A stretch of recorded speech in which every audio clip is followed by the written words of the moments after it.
Khabib. That was funny. I like good. Him. He was the worst. Look at him. He ran off. He did jogging. Nate Diaz has slammed Khabib Nurmagomedov and his teammate Daniel Cormier. The Stockton native doesn't have a nice relationship with the Dagestani, and he never misses out on an opportunity to take a shot at the Eagle. So when Nelk Boys asked him about McGregor's wild jabs at Khabib, this is what he had to say. Were you ever like when he was saying some shit, obviously such shit, but when he was saying some shit Khabib, were you like, holy shit, this guy will say f***ing anything? No. Khabib. That was funny. I like good. Him. Khabib's the worst. Why? Because he's just like, look at him. He ran off. He did jog. It's not my style of fighting. I don't like it. Diaz further stated that neither Khabib nor Daniel Cormier is a real fighter because they shoot for takedowns. Well, he's not a real fighter. Him, DC, certain guys are just like, I'm not interested in that kind of fighting at all. Yeah. Not wrestling either, because I love wrestling.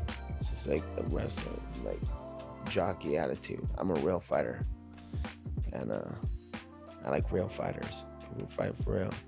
Okay, fine. Diaz doesn't consider wrestlers as real fighters, but what about boxers? After losing to Jake Paul by a decision in his boxing debut, Diaz told the media that it wasn't a real fight.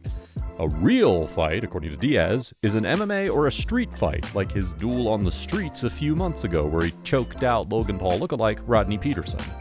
It hurts these people's feeling when I say this ain't a real fight, because it's a real fight. Remember Logan Paul in New Orleans? You know what I'm saying? No problem. This is not a real fight to be talking to me like that. This is a boxing competition. Seems like Diaz loves Gracie Jiu-Jitsu more than boxing, since he almost choked out Paul in the dying seconds of round 9 of their boxing match when he wrapped his arms around Paul's neck and tried to pull off a guillotine, but the referee quickly separated the two. A few more seconds and Paul would have been asleep, and Diaz disqualified. Yeah, he f***ing choked me. He was actually choking me. No, he was actually choking me. And I was like, oh, this is crazy. I didn't think he was going to stop, but he had it in. Because obviously I'm not going to try to defend it. But yeah, like, it's just funny. I was like, this is crazy. But yeah, man, like, that's why I want to do it back in MMA. It's fun, man. I'm with all the shit. An MMA fight between Paul and Diaz is a possibility, since Paul is signed with the PFL and Diaz is a free agent. And it'd be fair, too. But the real question is, will Jake Paul accept an MMA fight with Nate Diaz? It doesn't seem likely, since Paul doesn't like taking risks. So, if Paul wants to focus on boxing for now, and a rematch with Nate isn't on the cards, Nick Diaz would love to fight for his family's honor, whether against Jake or Logan Paul. You know, I think he needed a little more work, but let's cut to the chase. You know, like, look, I'm a lot better than most of these guys that are out there. You know what I mean? I love to entertain the idea of moving on in on whoever they got for me. So, you know, they want to do round 2. If he ain't gonna do it, I'll take it. You know, he got an older brother too, so you know, don't forget about the one and only. All right. Elsewhere this weekend, Cory Sandhagen blew everyone out of the water by displaying an improved wrestling skill set in his bantamweight main event against Rob Font at UFC Nashville.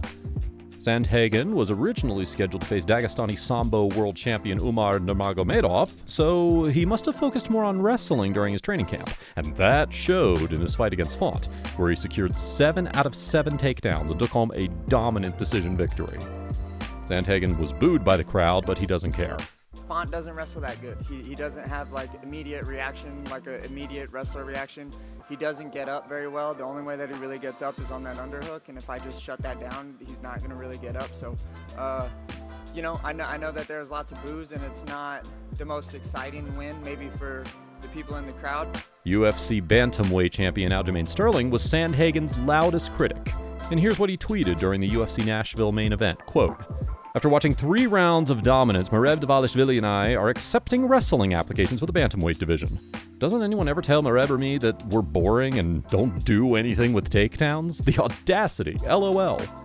But respectfully, this fight was MMA fans didn't let Sterling get away with his harsh comments. One fan said, "Bro, this is most of your fights." Another one said, "Look like any of your last 5 fights." Sterling is scheduled to defend his bantamweight title against Sean O'Malley at UFC 292 later this month. Should we expect him to stand and bang? Moving on, Tatiana Suarez will be keeping a close eye on the upcoming strawweight title fight between Zhuang Weili and Amanda Lemos at UFC 292. Suarez improved to 10-0 as a professional by battering former champion Jessica Andrade in the first round before submitting her in the second. She now has 3 wins against 2 former and 1 reigning UFC champion, Jessica Andrade, Carla Esparza, and Alexa Grasso, respectively. Is the winner of Zhuang Weili versus Amanda Lemos next for Suarez? I think I match up well against them. I think I match up well against everybody. I think that I'm going to be a world champion. I think I'm the best in the world. And I'm going for that strap. So whatever they want to give me, I'll make it happen, But I do believe that I deserve to fight for the title. I don't know who's going to win, but I want the winner. Suarez was certainly near perfect against Andrade, and she even earned praise from people who aren't very appreciative of wrestling. For instance, here's what Conor McGregor had to say, quote, "This woman is very, very good. UFC champion material 100%. McGregor later deleted the tweet. Maybe he found out that Tatiana is regarded by many as female Khabib. For years, Tony Ferguson maintained his reign of terror in the UFC lightweight division with his ruthless fighting style, leaving a trail of bodies in his wake. But since 2020, El Kukui has failed to strike fear in the hearts of his opponents. He's currently riding a 6-fight losing streak, with his most recent loss coming at the hands of Bobby Green at UFC 291. Despite his recent run of defeats, Ferguson believes he's only entering his prime and is a few wins away from a title shot. Daniel Cormier doesn't agree with him. 5 fights to the title. That was his catch line all week, but now he's lost 6 in a row. Look, man, this guy's not losing to terrible fighters. He has lost to Diaz, Chandler, Dariush, Oliveira, Gaethje, and Bobby Green now. But the reality is, he's 39 years old, and while he still has a ton of heart to fight, it just does not seem like his body is allowing him to do everything that his mind is telling him to do. And because of that, and only that, I think it might be time for him to either say to the UFC, I want to keep fighting, but the competition needs to go down, or go fight somewhere else. And he's going to be mad at me about it. But yes, the fight's still there. It just does not seem the body's able to respond in the way that his mind is telling it to. So I tap in. Do you agree with Daniel Cormier that Tony Ferguson needs to retire? Let us know your thoughts in the comment section below. To stay up to date with the latest happenings in the world of mixed martial arts and boxing, please subscribe to Takedown MMA and turn on those notifications. Thank you for your continued love and support, and we'll see you in the next one.